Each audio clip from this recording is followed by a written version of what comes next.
Welcome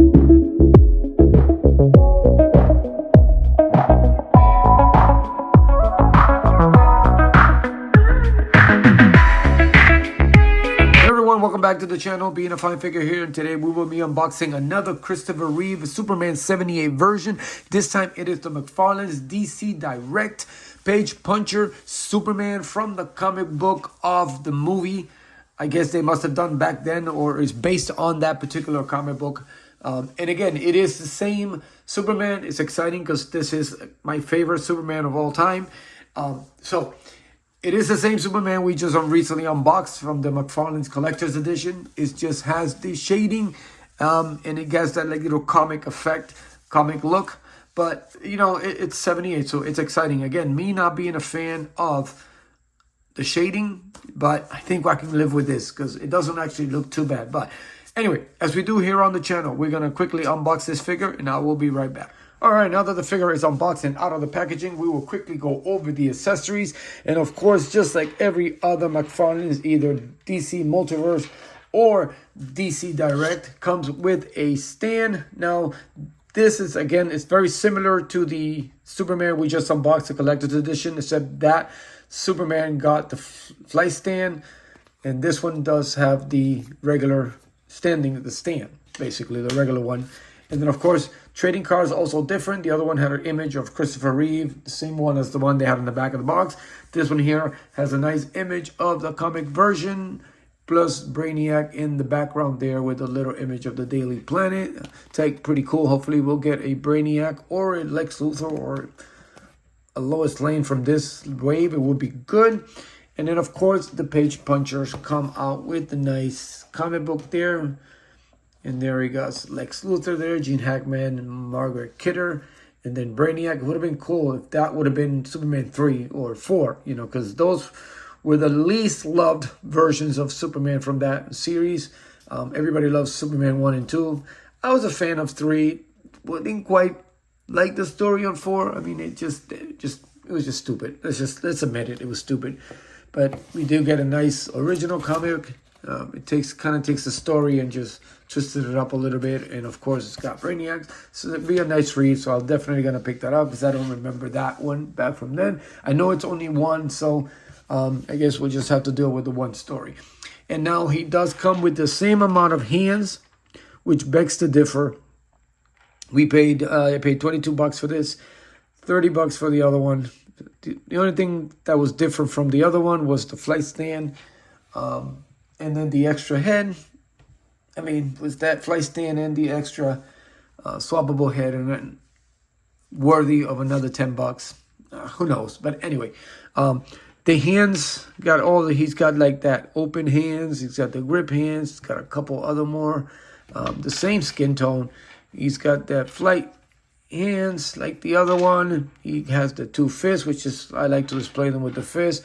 The finger pointing, and of course, the only difference here is with this crystal holding one with a little kryptonite. As you can see, the one from the Mcfarlane's Collector's Edition, it's more of a see-through type. Nice little, it's better. It looks a lot better. And this one here, it just looks like, I don't know, he's holding up one of those lime popsicles. But yeah, I mean, I guess either one will do, but I prefer this version of it. And then obviously they went with the comic look, I guess, with a darker tone on that. But that's the set of hands. And of course, the other one didn't bring that extra set of hands that I just dropped on the floor. That this particular version did not bring. But like I said in my other video, I think I'm going to be using the evil Superman head on this one. I think it's going to look cool because, you know, the shading, I'll pretend that like it's dirt like it was in the movie. So now let's take a look at the figure. And again, nothing's at all changes, but besides the fact that you do have the shading, give it that comic book look. And then, of course, the neck piece here with the cape, it's different than the other one, as you can see. They went with this sort of like that same look that they gave us with the reissued Action Comics Superman, where now it's got that big old exposed neck and triceps there, as opposed to this one where it's the cape was over the neck. This looks like it's coming out of his neck.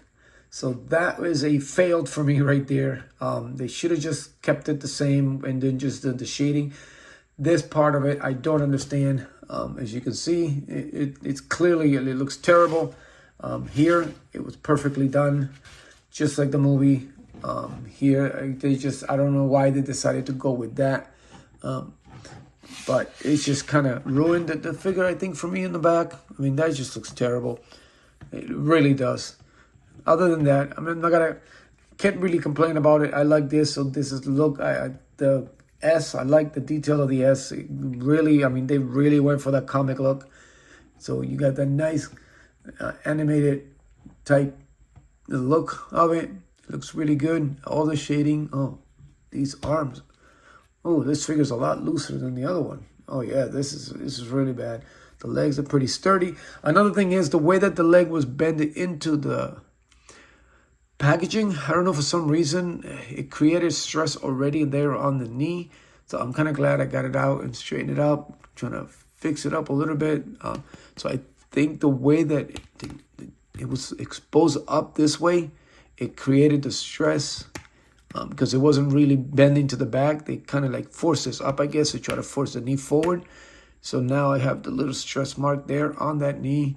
But other than that, some of these shading looks good. Others, it makes like, don't understand why that's there. This is actually good. The shading on one side and then the inside is actually pretty good. They actually put some really bad lines on the boots. They're not even up, as you can see. I mean, they really did a terrible job on those lines there for the boots. There is no shading on the side of the belt there, on the yellow there. It would have been nice if they would have just shaded the whole side. But they didn't. And then there's some over here. I mean, where is the shade? I don't know. And then they could have done without these here. I don't see the point of that one. But this ain't too bad. I don't see the point of that one either. But the other ones ain't too bad. I mean, again, I basically... And then there's some on the neck and in the face, at the bottom of the chin. It looks like it's got dirt. So, yeah, I definitely going to be swapping this out. And this for me, and I know this is going to be my evil Superman. And he actually, yeah, this for me is going to be my evil Superman. I think the head sculpt on this suit actually looks good. I can pretend that's all the dirt and stuff from, from the movie where the uniform was all dirty up and messed up. So I think this is actually going to work a lot better than these animated face. I'll keep that one for, I don't know what I'll do with that one. I'll just probably put it in my bin. Until I get maybe my other figure, I think this is definitely going to be my other face sculpt for this particular figure. I think that actually looks good. And then I can put them together. It's not much of a difference on these, but the S-Girl, I guess, gives it away. You get that really messy look. And then I didn't realize in the video that I should have. On this particular one, you can see like little shades of gray, like he was in the movie. They did touch that up. I kind of missed that in the video. When you reflect it in the light, it kind of looks like he's got the gray hair. Sort of like in the movie. If you look at the movie on Superman 3, he had the little shades. His hair's actually not bad. As he got, I guess, evil or something, he all of a sudden developed gray hair on the side of his head. So they kind of did that one there. So yeah, this to me looks a lot better there. I think this is definitely going to be my evil Superman. I'll change up the fist or something. But yeah, this is cool. And again, I hope that in the future we get Lex Luthor at least. I would love a Gene Hackman Lex Luthor. It would be great. I mean, why not have all these, we got all these superheroes and no Lex Luthor. We got the Justice League. We got the Batman versus Superman. And we have no Lex Luthor. I mean, we need a Lex Luthor in movie form. I would definitely, Gene Hackman version, it would be the number one. Not much of a fan of Eisenberg at all. So we need a Hackman. Just like we need a Nicholson Batman for Batman 89.